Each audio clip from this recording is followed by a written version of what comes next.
Hello, everyone. My name is Catherine Florence. I am the founder of the Canadian Latin American Archaeology Society, and while meet in a virtual platform, we would like to respectfully acknowledge the importance of the land on which we each call home. From coast to coast, we acknowledge the ancestral and unceded territories of the Inuit, Métis, and First Nation people that call these lands home.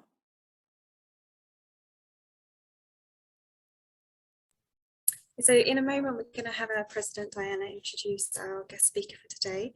I just wanted to quickly mention we do have some upcoming full webinars, so please keep looking at our social media for information about those. The first one will be in September, we have another one in October and another one in November.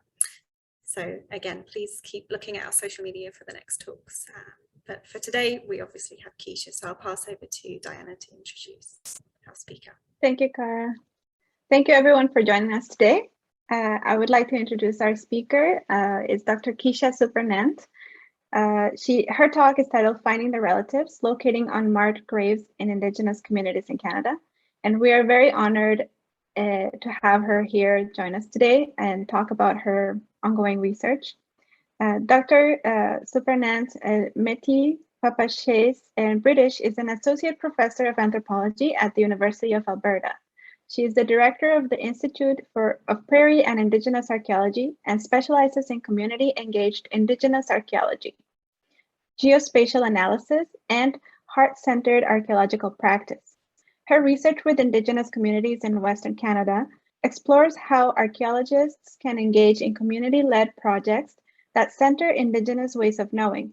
She leads the Exploring Métis Identity Through Archaeology, EMITA, a collaborative research project which takes a relational approach to exploring the material past of Métis communities, including her own family in Western Canada. Recently, she has been increasingly engaged in using remote sensing technologies to locate and protect unmarked burials at the request of First Nations in Alberta and Saskatchewan. She has published in local and international journals on GIS in archaeology, collaborative archaeological practice, Métis archaeology, and Indigenous archaeology in an era of reconciliation. Two books that she co-edited were published in 2020, Archaeologies of the Heart with Springer Press and Blurring Timescapes, Subverting Erasure, Remembering Ghosts on the Margins of History with Bergen Books. So thank you so much, Dr. Supernant, for joining us today. You can start whenever you're ready and share your screen. Thank you, Diana. Thank you for that kind introduction. And thank you to Catherine for the reminders and the land acknowledgement. I'll just begin and share my screen. Tanse, Kisha Supernant Itsikatson, and Miskuchi Uaskaigan Chinia, Chifnia.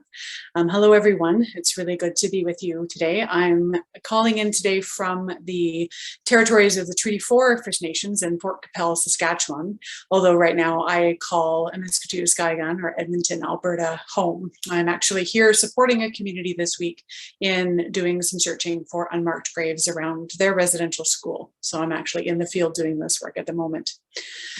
Today, I'm here to talk to you a little bit about how we're approaching the work of supporting Indigenous communities when they're looking for their lost relatives. This, of course, has become particularly important with the news out of Tk'emlúps-Secwépemc about the 200 targets of interest that are likely graves around the Kamloops Indian Residential School. And there are more areas to search around that school. We've seen an increased attention to the use of archaeological remote sensing techniques to help communities when they are doing these searches. So today, I'm actually going to speak with you about sort of the broader issues, talk a little bit about the methods that we use, and then provide some examples. The examples in this talk are not from residential schools. Those are very sensitive environments, and the sharing of the data from those spaces is often quite a bit more fraught, and we follow community leads at all times on that. But I do have some other examples of unmarked burial searches that we are able to share, and I'll show you some examples of how we do that work and some of the key learnings of having done a number of projects over the past several years. So I think of this work very much in a relational way. It's about helping Indigenous communities to reconnect with their relatives and the relatives' burial places. For a variety of reasons related to ongoing colonialism, many communities don't know where their ancestors are buried.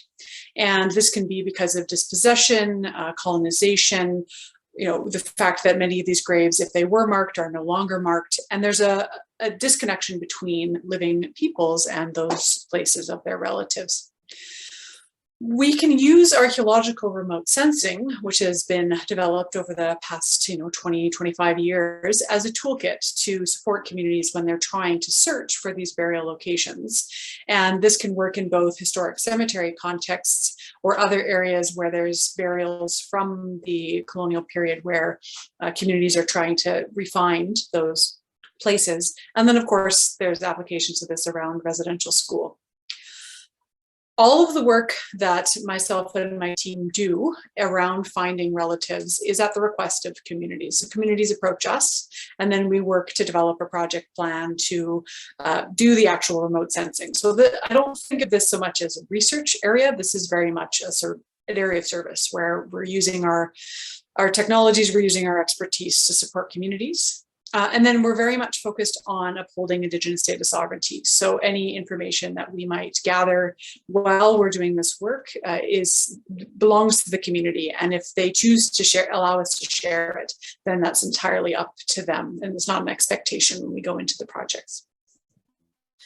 So when we're doing work around identifying the places of relatives, and the majority of the places we're looking at are within the contact period. So in many cases, they're related to epidemics, or they're related to burials that post-date European arrival and the onset of colonization. And this means that we tend to want to bring together a number of different types of data in order to ensure that we can build a sense of where to go and where to look. So we use a number of different things, including ground and aerial remote sensing. So ground-based geophysical techniques, aerial remote sensing techniques. I'm going to review those briefly for you today. We also use the skills of sort of archaeology and historic records. So looking at the archive, being able to gather historical air photos, putting together a picture of the land where these burials may be. But the most important part of this process for us is working with communities and the knowledge that they hold. So whether it be around a residential school or another cemetery or unmarked grave context, communities remember, and they've experienced things, they have knowledge in the community around where to look. And every time that a community has said, we want you to look here, we find what they want us to look for. We don't always know exactly what it is, but we definitely find results where they point to. So it's very important to listen first. There's two types of techniques that we use when we're searching for unmarked graves. So the first is aerial-based remote sensing. And this can range from satellite imagery that is collected at a regular basis. And we now have quite a data set of that we can go back in time to some degree. But even longer back in time are aerial photos. And the landscapes that many of these burial places has transformed significantly since those burials were conducted. And that means rebuilding an understanding of what's happened over the past 50, 60, 70 years to that land really helps us to reconstruct areas where there may still be intact burials, areas where there may be disturbance, there may be plowing, there may be building. Those sorts of things become really important. So gathering historical aerial photos and then looking at them in a GIS context to see, where on the land we can actually look. And then there are a number of remote sensing techniques that we can also mount onto drones or planes. My team uses drone-based LiDAR and drone-based multispectral imaging.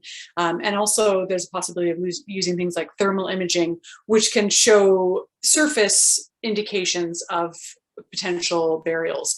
And with LiDAR, this can show either mounding or depressions in the different things. And in multispectral imaging, it shows the relative health of the vegetation. And that has shown promise at archaeological sites, for example, of being able to map out different areas of the site. It is less tested on burial grounds, but we are working to build that capacity.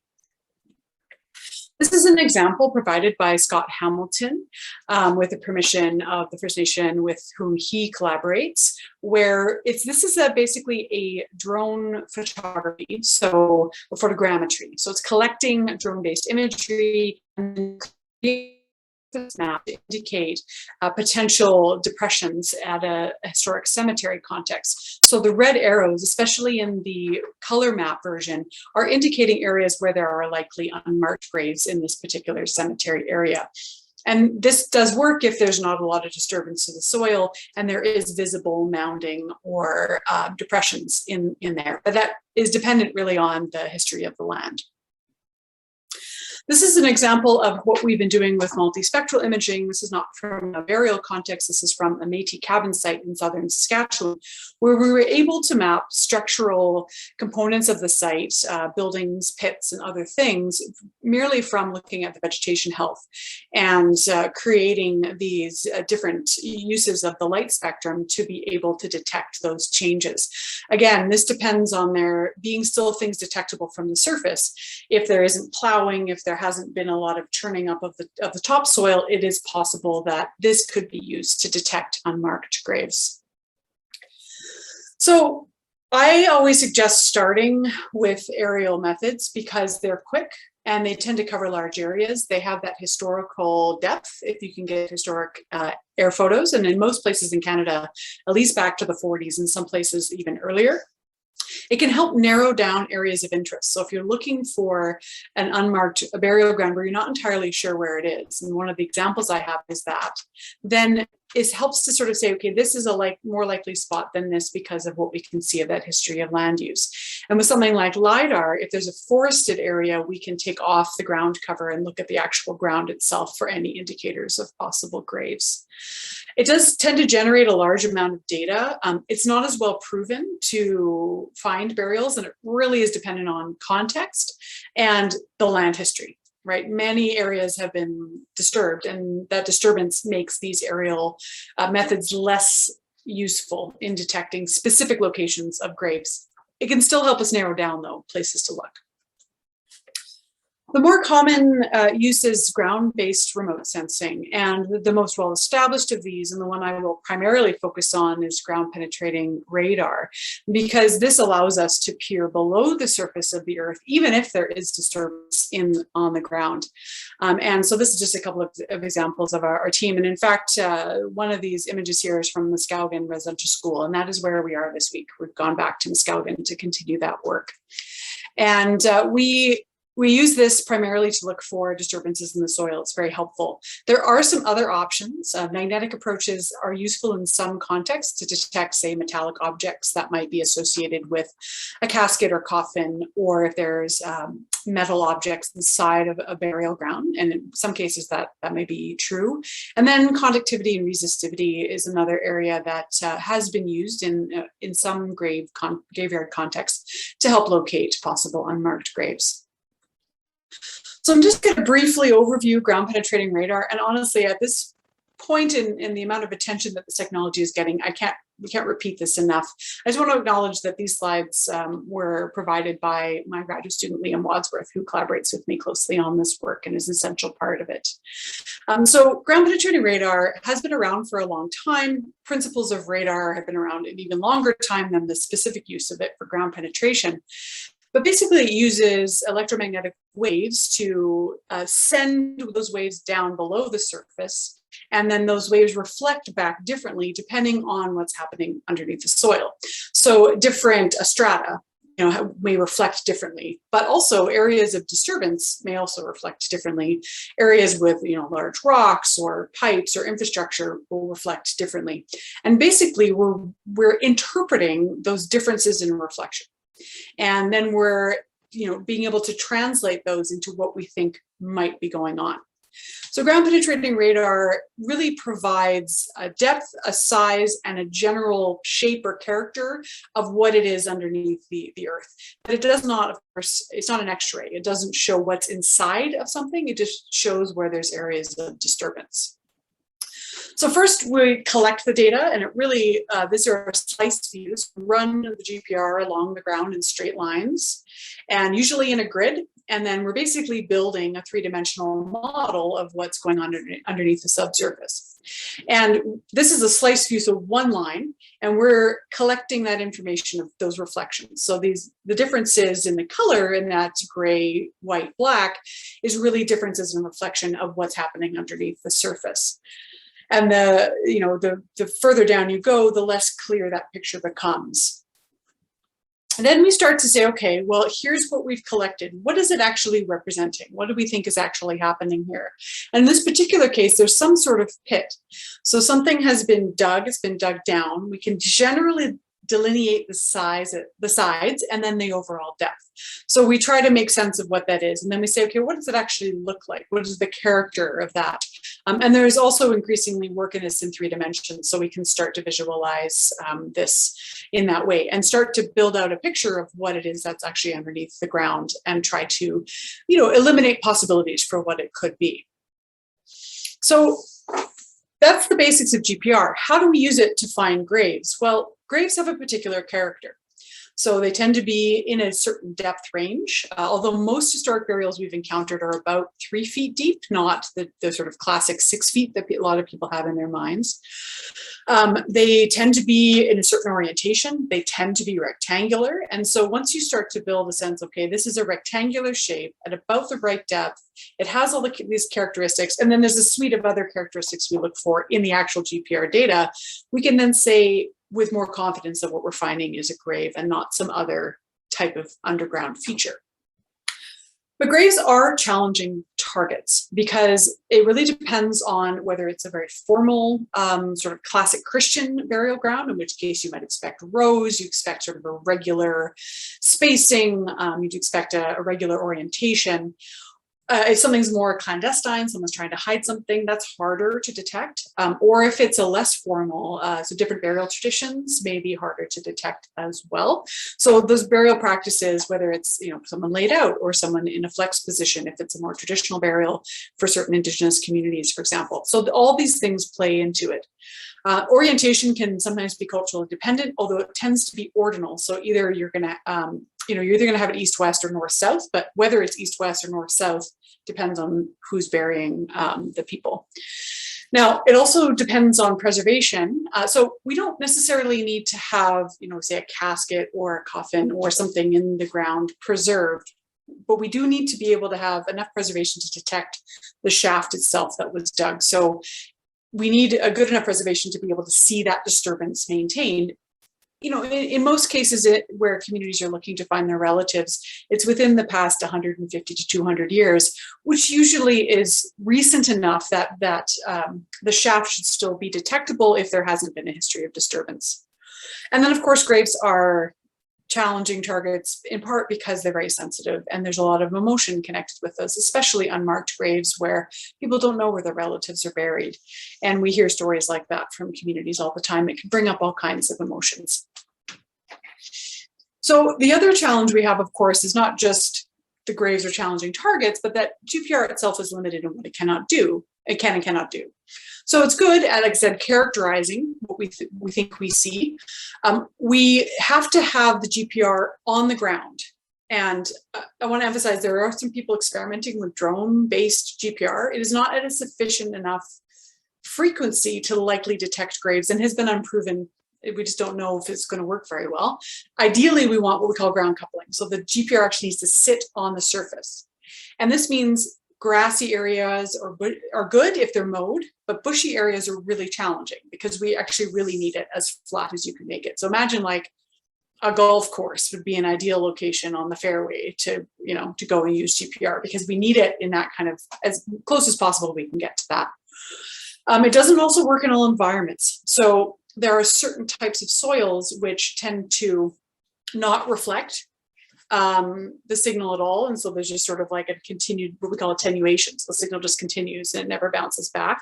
Or others that are highly reflective and therefore the entirety of the wave bounces back and we can't see below.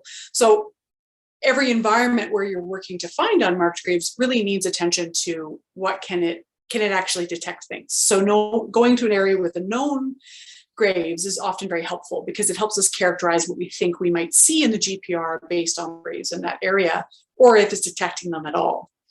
And we can certainly build our confidence with GPR, so we can say we're certain that we're very certain that this is a grave, but we can never be I'm 100% for sure, because it doesn't give us what's inside, right? We don't necessarily know if there's something in it. So trying to emphasize, we can probably get in some cases, 99% sure if you're in a formal burial ground, etc. But it's not always 100% for sure. There are some other options if ground penetrating radar doesn't work to find unmarked graves. So one of the ones that's been used a fair bit is magnetic radiometry, which detects differences in the magnetic field below the surface of the Earth compared to the broad Earth's magnetic surface. It can detect burn features, it can detect metal objects, it can detect a number of different things. So there could be some use. And then resistivity and conductivity basically looks at differences in how the electrical current either is resisted or conducted in the area below the electrodes that are placed on the ground. And so that can sometimes also show those disturbances depending on, again, environmental conditions. So there's a lot of benefits to ground-based remote sensing methods for detecting unmarked graves. It's proven. Ground penetrating radar is kind of the gold standard of the technologies that we can use to look for unmarked graves. It can give us sort of a specific character of what's below the surface, whereas a lot of the aerial ones just sort of sit at the top of the ground. And it allows us to sort of build, so we can take ground penetrating radar and then magnetometry or resistivity and kind of build a picture of that. It takes time, right? A typical ground penetrating radar that you're going to see in the Canadian context, on a good day, maybe we can cover a 30 by 30 or 40 by 40 area given ideal conditions. So it's a very slow process. It also requires specific application of the technology. Not everyone who has a GPR knows how to use it to look for unmarked graves because they are specific and challenging targets. They need specific frequencies of the GPR and certain ways to interpret. And it may not work, right? There's a lot of things that could complicate it. Land history makes a big difference. Were things disturbed largely? Is there certain types of soils that it doesn't work in? Or is there a lot of ground cover? Those can be barriers. So I think one of the things that, I'm just going to quickly skip over that one. I wanted to just emphasize a few things. So what I'm going to talk about next is what we learned doing this work. So I've given you kind of an overview of here's aerial remote sensing, here's ground penetrating radar, and then a few other ground-based remote sensing. What does it look like when we actually take the equipment out and do it in the field? And I'm going to talk about two examples. So one is from a historic cemetery and two is from an unmarked burial ground that they didn't exactly know where it was. It wasn't a formal sort of recognized cemetery. These particular examples are both, again, at the request of the community. They're in different environments, although both in Alberta. And there are a number of different things. You need different design for different types of contexts. So a historic cemetery requires a different design for doing the survey than, say, an unmarked burial ground or a residential school. So I'm going to talk first an example from a historic cemetery. So historic cemeteries tend to have a variety of burials, but a fair bit of consistency. There may be differences over time if there's a long period of time of use. Sometimes there'll be grave markers, sometimes there won't be. Often there's a combination. So many of the historic cemeteries we've worked in have some marked and some unmarked graves. Many of the ones that have an earlier component, so say they're 1870s, 80s, 90s, there tends to be a higher proportion of children just due to higher infant mortality rates at that time. Very typically, there's concern about things outside the fence. So many historic cemeteries will have some fencing. They'll sort of say this is generally the area, we put a fence here, but we don't necessarily know if there's burials outside. And there are many stories from experiences of communities saying, oh, we were told that there's burials out there because there were unbaptized children, or there were people who couldn't be buried in consecrated ground for a variety of reasons that can take place, or there could just be that loss, the grave markers are gone and they estimated how big the area was. Can relate to traumatic events, including epidemics. So we often hear about Spanish flu or smallpox or other diseases that came through Indigenous communities that would have led to a large number of burials in a short period of time. Sometimes that meant stacking, sometimes that meant mass burials. So these things can be present in historic cemeteries. So the Historic Cemetery Project, I'm just going to briefly run through with you, is a partnership with the Chippewa Prairie Dene First Nation. And this was recently published in Advances in Archaeological Practice, where the Chippewa Prairie Dene First Nation is an author on that paper. And we worked with this CPFN to help identify graves within a known historic cemetery up by Cowpar Lake in northern Alberta. And there was a grave marker, and then there was an area that the community had memory of there being other graves associated with this. So it was a relatively open area. It was a relatively discrete area. So an 18 by 18 meter grid, which is very much like a day's work of GPR, and was laid out. And data was collected using kind of our best practices. And this happened to be an ideal environment for the GPR. It was very sandy. The GPR does it very well in sand. And within a day or so, a number of different grave locations were identified. There was a consistent orientation. There was a variation in size. And some of the smaller graves we think are likely children's graves. And it matched up very, very closely with what the community's knowledge of this cemetery was. They talked about children, they talked about approximately 12 to 15 burials, and that lined up very, very well with the ground penetrating radar data that was collected. So we have here these different images sort of mapping out where the burials were likely, and this is more of the plan view rather than the slice view, which I showed you earlier, and these are ways we sort of look at the different sort of time, the depth, and we map out each depth to sort of look at the characteristics of these shapes and are able to interpret them as likely graves. And here's a place where, again, they knew there were likely to be graves. There was a grave marker. There was knowledge in the community. The GPR worked beautifully. Everyone was really pleased with the result. And it was very quick. So we were contacted in August, and we basically had results, in October for the community. And this was, like I said, a very discreet, very well area. So it was one of the easier projects in that way. Many times this timeline is much longer because there's a lot more to learn about the areas that we need to look at. But this one was a very, very quick timeline. So what do we learn from our partnership with Chippewa Prairie Dene First Nation? Well, we learned that the environment really matters. So this was such a nice environment to work in and we've worked in others where it's more complex. It's harder to detect the graves, even when we know they're there, even if there is a marker. The depth and type and time period really are important for us to understand in the historic cemetery. What were the practices? Did they tend to dig deeper or shallower? The community knowledge is so, so important. These spaces are also, well, still places of grief. There's a different type of grief than there is at residential schools, because these were buried by loved ones. And these would have been buried with, ceremony and grieving. And so that does make a difference. A somewhat less fraught environments for everyone involved as well.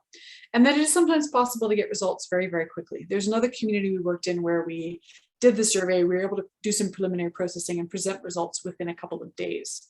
And that was another one where it was like, here's the cemetery and this is what we know. And it was easy to sort of make interpretations about where the graves were. So the second example I'm just going to briefly run through for you is more challenging. This is an area where there were stories and historical records indicating there was a burial ground, but there was no contemporary indication of it at all. There was no grave markers, there was no fencing, there was some sort of a lack of clarity of, like, generally it was this area, but a specific location was harder to nail down. And these earlier and more ephemeral unmarked burial grounds can have more of a diversity in how people may have been buried. So there could be Christian style burials, but there could also be, in this case, traditional Cree burials, which are somewhat different in their character. And then because they're sort of out of that memory, and in this case, it was in an urban environment, there's more likely to have that history of land disturbance. So This project was the Cascateo-Esqui Cemetery search, where we worked in partnership with Papa's First Nation, of which I am a descendant. So this was looking for the graves of some of my relatives, where we brought out the University of Alberta Archaeological Field School for a component of their training to support Papa's Chase to try to find this burial ground that had been discussed in the community for a very long time. So in this case, we really tried to build a picture. This was a several-year project. So we started it in probably about 2017, and we're finally collecting data in 2019, and then sort of, we haven't finished this work, it's still ongoing. But we were able to look at a number of different indications of where it might have been on the land, both from community knowledge, but also from the historical record. So the southern portion of Edmonton was supposed to be a Papa's Chase reserve, and it was surrendered under some pretty dodgy circumstances in 1888. And one of the sections of the reserve down by the creeks here was indicated to potentially have a burial ground. And so we were able to look at the history of the land disturbance. It had been farmland for some time before it became part of the city of Edmonton. It's now actually in the city limits, well within the city limits. There was also this other indication from 1905, and this was from a community history that had been compiled about South Edmonton. And in 1905, there was a memory of there being wooden crosses on a site associated with Papa's Chase. And it was located on top of White Mud Creek, which is in the southern part of Edmonton, drains into the North Saskatchewan. And we think that actually there's two creeks, there's White Mud and Black Mud, and they were both called White Mud at the time. So we think we were close where we thought from the knowledge of community that these might be. But this was quite a tantalizing indication that there was definitely a burial ground in that area. So another way to support what the community had remembered. So we took the field school students out to a particular area of the site using ground penetrating radar and magnetometry to be able to survey areas of interest. There were some challenges here as well, because the landowners originally of one part of the area that wasn't the city of Edmonton land were not willing to allow us to do the survey. And they eventually came around and did allow us to, but there were some tensions around that because it had been sold to a developer. And there was immediate concern about there being, if development was taking place, that graves could potentially be disturbed. So the areas of interest identified were the back of, this is the Taylor College and Seminary. It was a Baptist college in the 1960s and 70s and 80s. And then there's this big field out behind it. And this was an area that had long been talked about in the community as potentially having a burial ground. And we were able again to build that picture of what was happening in the land. Right in the center of it, in a 1968 aerial photo, there's a big open sewer pit, which complicates a search for graves if there was a sewer pit that had been dug over top of them. So we tried to focus on our areas a bit closer to the creek where there was less history of disturbance and we might have been more likely to find it. So this area of the field was searched, and then we also searched a couple of parcels of city land closer to the creek, because it had been shared with us that the preferences for Cree burials were up high and above water, and the Black Mud Creek it's a very, very steep drop right nearby here, so it's quite high up above the water. So we ended up not finding anything in the field. It was very even, it was very uniform. It clearly had been disturbed, and for a long period of time, there were no indicators of burials on the ground penetrating radar. However, in the area just adjacent to the field, right near the Black Mud Creek, there were. And here we found potentially three graves, not particularly deep, only about 2.5 feet below, and shallower seems to be more traditional. Just speaking with some Cree folks here saying that 2 feet was typical for them.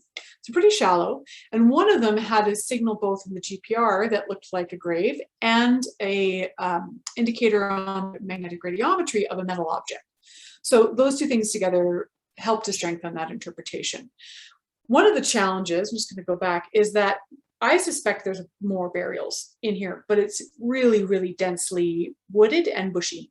And it's part of the city of Edmonton's green space. And so it makes it complicated if we wanted to do clearing. But I think it's very possible that there are more burials in this area. And when we had been out there with an elder from the community from Papa's Chase, Marty Fernie, he had said, they're over there. And he had pointed to this particular location. This was the area that he believed them to be, and that's where we found the indicators on the GPR. So this particular case showed us a few things. That land history is extremely important, and it does often disrupt our ability to find things, right? So if there is that history of a lot of agriculture and plowing, or like that sewer pit, all those things impact our ability to find it. This was more of a needle in a haystack thing where we didn't know exactly where. So you need to search more to try to eliminate areas and see what's possible. And then again, it's right in the middle of this urban environment. So there's a lot of disturbance around as well. In this case, multiple methods were really helpful to allow us to confirm what we thought we were seeing in the GPR, but also showed us the challenges that once we hit the line of the trees, we couldn't go any further. Urban environments are also notoriously sort of noisy for remote sensing because there's so many things that have happened that the remote sensing can't distinguish between what might be associated with that burial or another metallic object that happened to be in the space. So those things can be challenging. And then there were some issues around land access, which we eventually sorted out, but certainly were present. So those are a couple of examples of how we've used remote sensing to support communities to find unmarked graves. And what I wanted to do from this is sort of summarize what this means and what we've learned, and then really briefly talk about this in terms of how communities are now searching for unmarked graves of their children who never came home from residential school. Our big takeaways from the technical side of the work that we've done over the past number of years are multiple methods are really helpful, especially when burials are less formal. Historical data and community knowledge, testimonies, experiences are essential. Each environment, each cemetery or unmarked grave or residential school needs kind of its own design because of the environmental conditions, because of the history of land use. That really needs to be specific to any given location. We need to be able to provide information back to communities quickly. So developing efficient ways to process data and bring it back. Ensure that we can then communicate the results back in ways that members of the Indigenous communities can understand, and that we don't get too caught up in the jargon and the technical elements of it, but really can sort of say, this is what we know, this is what we don't know. And as much as possible, we've also tried to work to build capacity so that communities can do a lot of this work themselves and don't have to rely on outside experts. And then working collaboratively with communities, it's so important to recognize how much the impact of these unmarked graves, whether they're around residential schools or not, can have on communities. That it's very emotional. And so taking a very heart-centered practice where we center care and being very respectful and recognizing the impacts while we're even collecting the data is really important. Following the leads of community, honoring the importance of ceremony. In all these cases, there were ceremonies involved. They differ. Right, so working in Dene communities is different than working in Cree communities, and different than working in Blackfoot communities or others. And following whatever the protocols are for that particular place, listening. The first thing we have to do is listen, and really listening to the knowledge that communities have. Clarify the expectations that sometimes we're not going to be able to find what communities want us to find because the technology can't do it, or because the history of the land is such that it's no longer there. So making sure that we're not overstating what we're able to do, providing those results as quickly as possible, and then giving everything back when the community project is done, saying, this is your data. And if communities choose to publish with us and communicate it more broadly, that's fine. But if they don't, and many don't, that's also fine. So what does this mean for residential schools? Because this is really where this work is going. And recognizing that the remote sensing that I've talked about today is not the first thing we do. And because it takes a lot of time and expertise, it really needs to be targeted as much as possible. So finding out information from the community and survivors and the archive, as much as that can be brought together beforehand, then mapping things out, using those aerial techniques before we even get to the stage where we might use subsurface remote sensing. All those things really matter, and bringing together the different communities that might be related to a particular burial ground residential schools are particularly important this way because many nations sent children to, well, many nations' children were taken to a particular school and often very far away from home. So bringing people together before we even get out with our GPR, because I can tell you finding unmarked graves in the historic cemetery is an emotional, is emotional. Finding unmarked graves of children in residential schools is heartbreaking. It's heartbreaking for everyone involved. And so just making sure that those things are in place, that supports are in place for communities, and that they know what we can and cannot find for them is really, really important. So all of this to say, this is really important work, and it is something that's been under development by a number of folks across the lands we call Canada, and it has become extremely important in this time, but it's going to take time. It's going to take resources, and it's going to take a great deal of care and patience. And I just hope that communities are supported in every way that they need in order to bring their relatives home and to find their missing relatives across these lands. So hi, thank you for listening.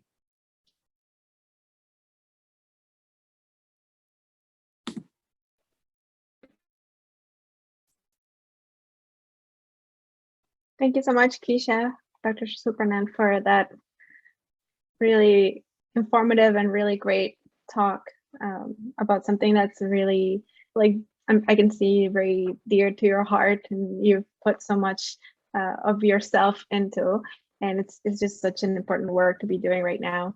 And I'm going to see if anyone joining us has any questions. Feel free to put them in their comments, or if you're on Zoom with us, you can also ask the questions.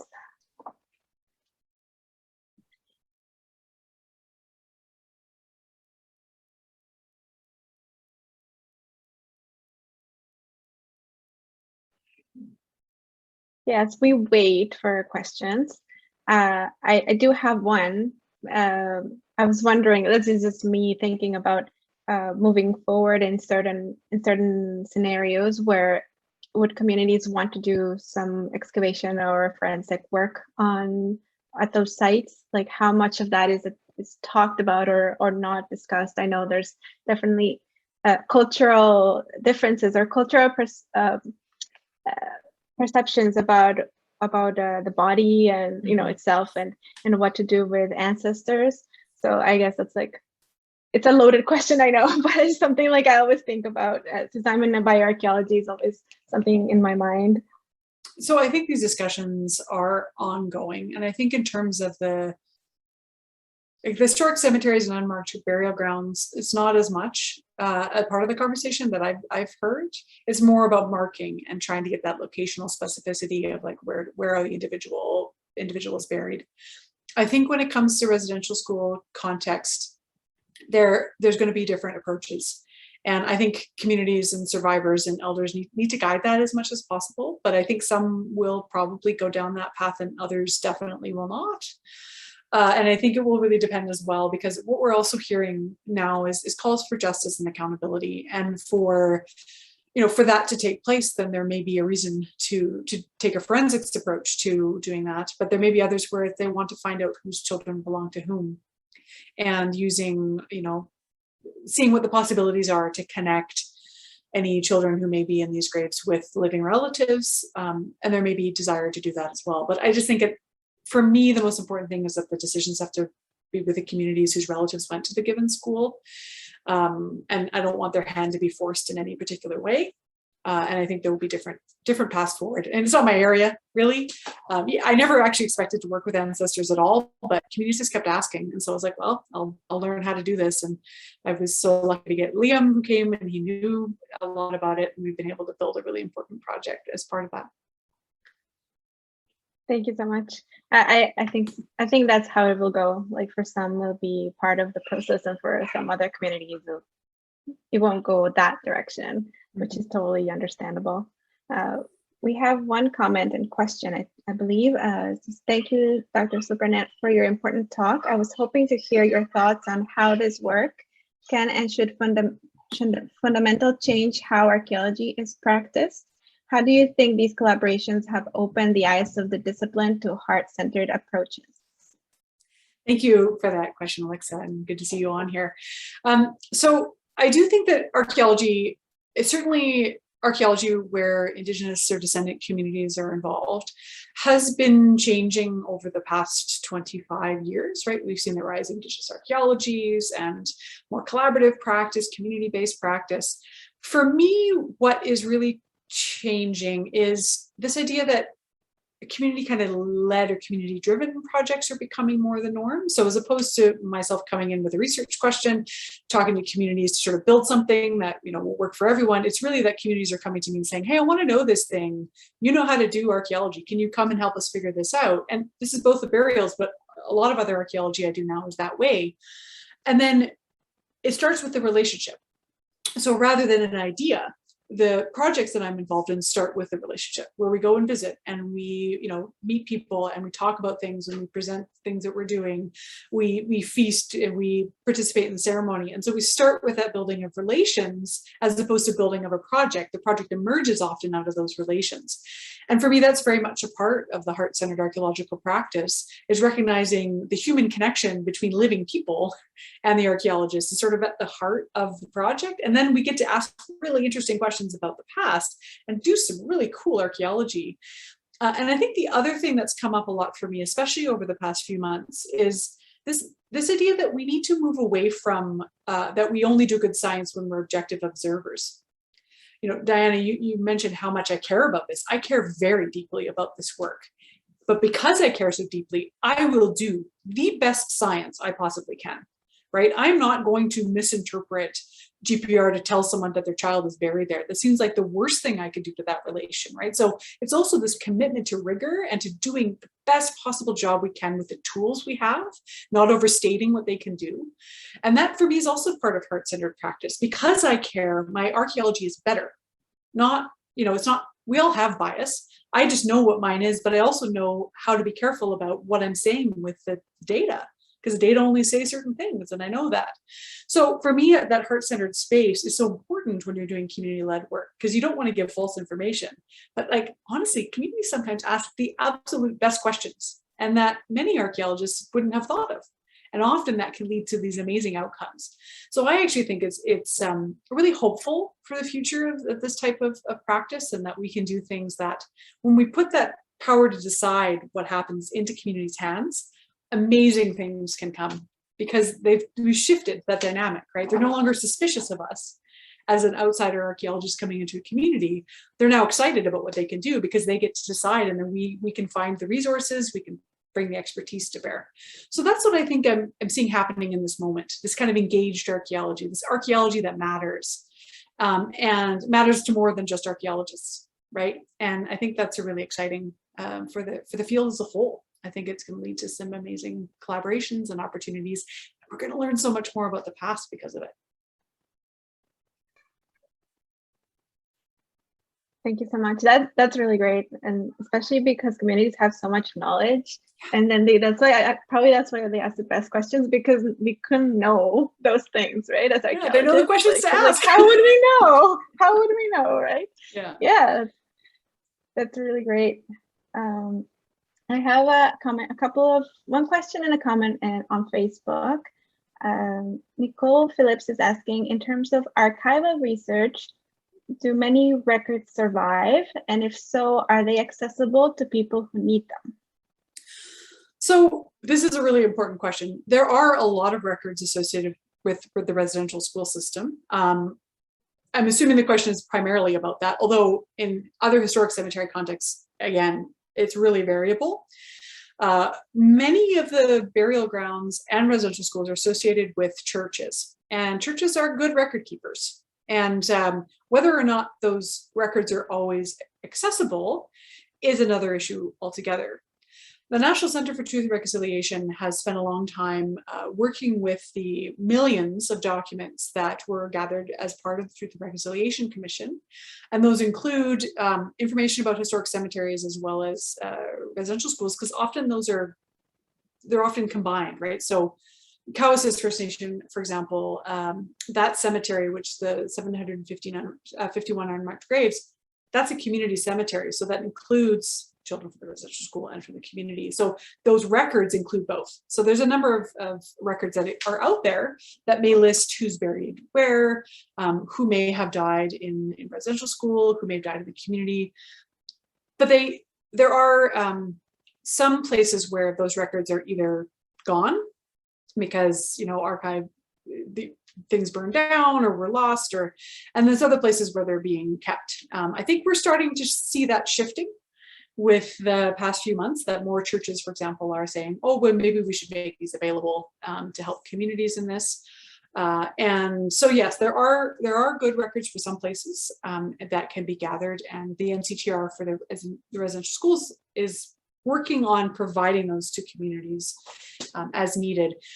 They're sensitive information though, so they've tended to take a family approach. So they provide information about particular children, for example, to families, and because it is very, very sensitive, right?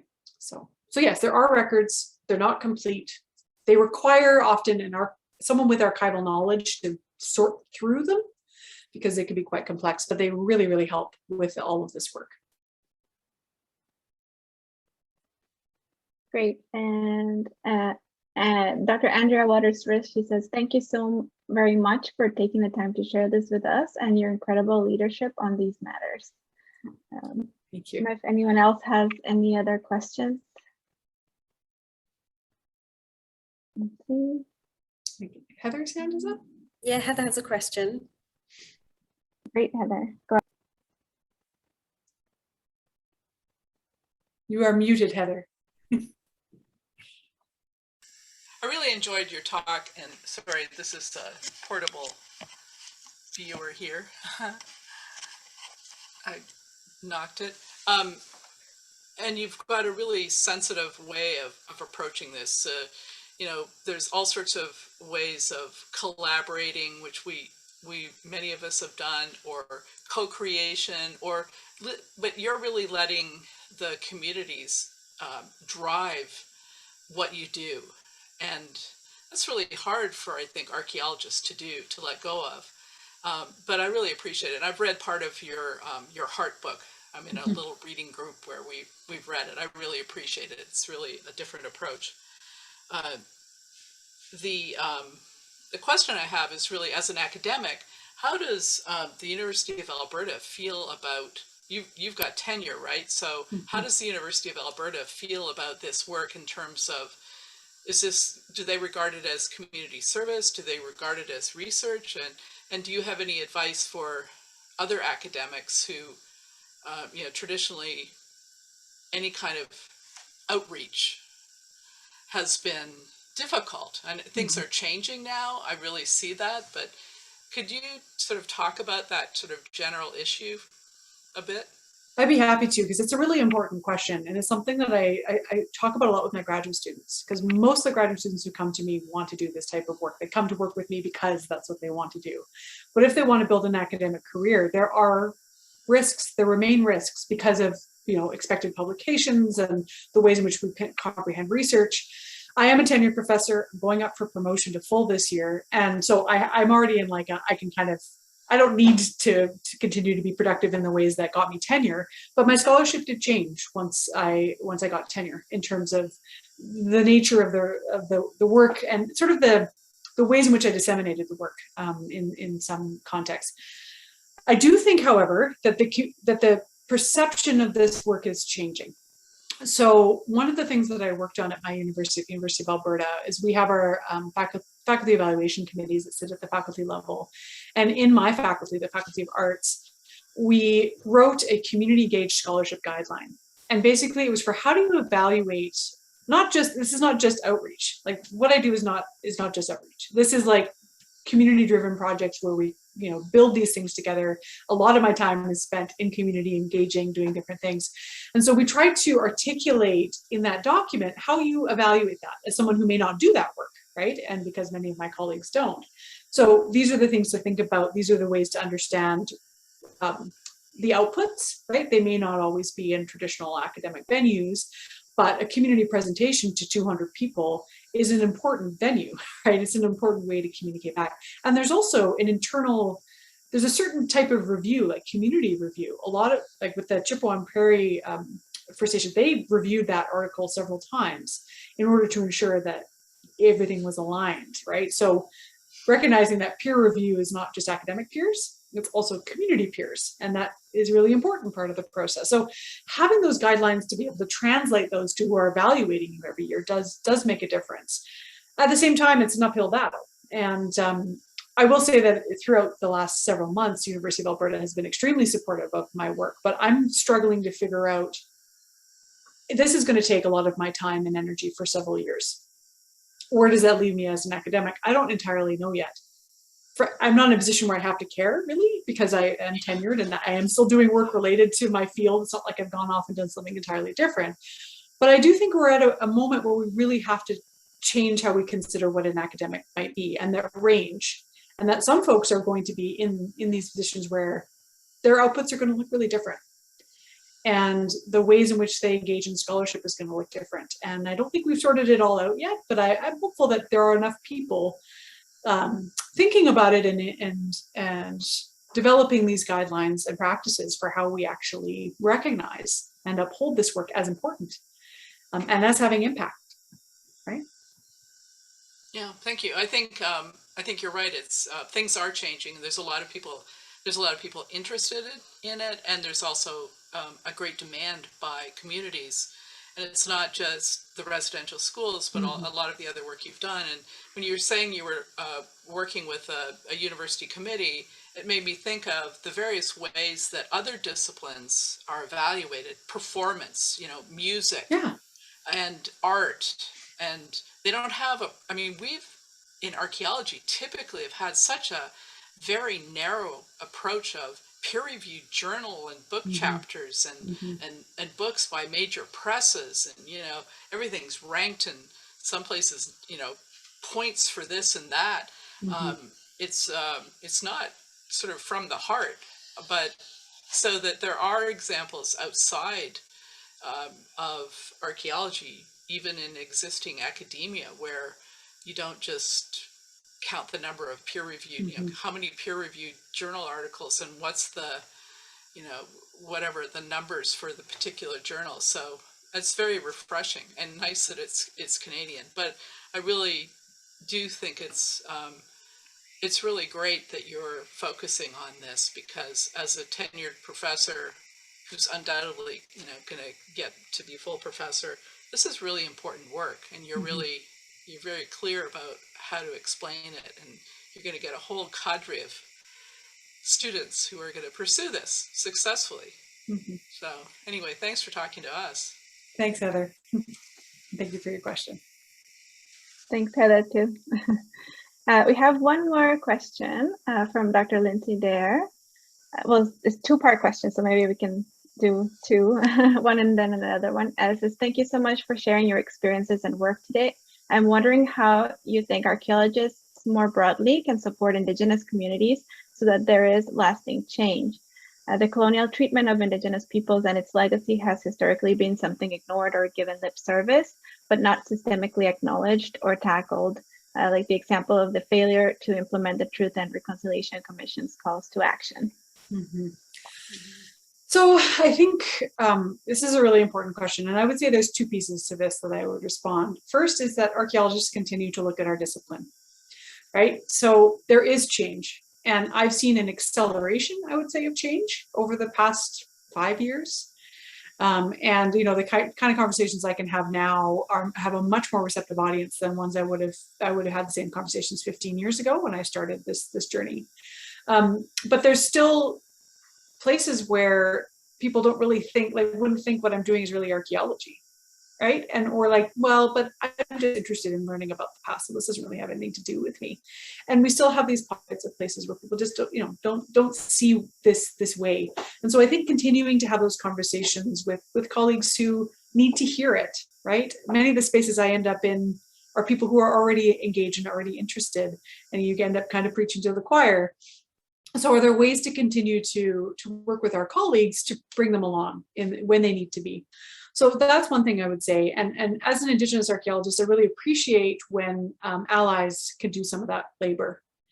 because we're often called upon to do that as Indigenous scholars, and it's really helpful to have other folks who might, point out what someone's saying is not appropriate, or asking a question like, well, you presented on this interesting site in this place, who did you collaborate with? What Indigenous, like if it's appropriate, what Indigenous people did you work with on this? Asking those questions can do some of that labor. And then the other piece is, how can we use archaeology to expose the colonial roots of the societies that we continue to live in, right? So what are the stories that archaeology can tell that can support communities? And they're often the ones to sort of say, this is what we need support with. But then, unmarked burials is only one of many things that archaeology can do to help shed light on the past.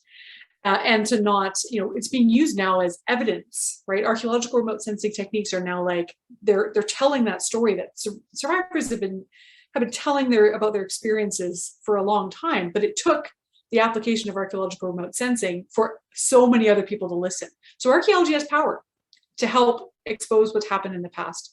So I would say that if we think about what are the ways that communities want to expose some of those things, how do we work with them to do that? What can archaeology bring? That daily life, those histories of dispossession. One of my graduate students is basically going to do an archaeology of dispossession, where communities were moved consistently out of their homes because of colonialism, because a national park was formed, or because a border was put. And we can trace that archaeologically. We can trace those places. So things like that, I think, how archaeology can help to tell that story and recognize that we were complicit in it, but we can also do the work of undoing it, I think is really important. Yeah, I think archaeology is powerful, so we just have to guide it. Yeah. Or let communities guide it as well. the way that communities, exactly, like communities can help us guide it. Yeah. And then the other part of the question is, do you see the work done in Canada having impact across the borders, especially into the States where residential schools also existed? Absolutely. So one of the interesting things that's happened, I think, in this particular round of residential school news attention is that I'm seeing more movement south of the border in the US supporting federal Indian boarding school systems. And I think maybe finally people will start listening to communities who've been talking about the impacts of this on their communities in the States for a long time. We know that the dynamics of being Indigenous in the US is quite different than in Canada, just because of the kind of deeper histories of erasure. And it was more of an annihilation rather than assimilation policy, which has its impacts on the US today. But I do see movement. And I know of colleagues who've been doing this work for a long time in the US, but it has not garnered the same attention as it has now. This is international attention right now on what's happening in Canada, and will, I think, remain international attention for some time to come. And I think it will spur conversations, not just in the US, but in other colonial environments where there's these histories, so in Australia and New Zealand, places like that. So that's good. And I hope it will continue to get that attention in the US. Definitely. I think definitely all these news that were released in the past few months have definitely impacted all over the world. Like my colleagues in Mexico know about it, right? So you start hearing it from others from other countries looking at Canada now, things that were not known by many, and now it's getting really out there. Yeah, I mean, I've done media across the world since Kamloops, right? So all kinds of different places, and it is resonating. So that's good. Yeah, it's definitely positive. I think we will end here. I would just like to thank Dr. Supernant one more time for joining us today. Thank you so much. It was such a great talk. And if you could stay with us after we go back to Zoom. Thank you everyone for joining us today, and stay tuned for the webinars we will be hosting this fall. And Heather is one of our upcoming speakers, so she will be joining us I think in October. But we have a really great speaker list, so please follow us on social media and to hear more about all our upcoming talks and other initiatives. See you later.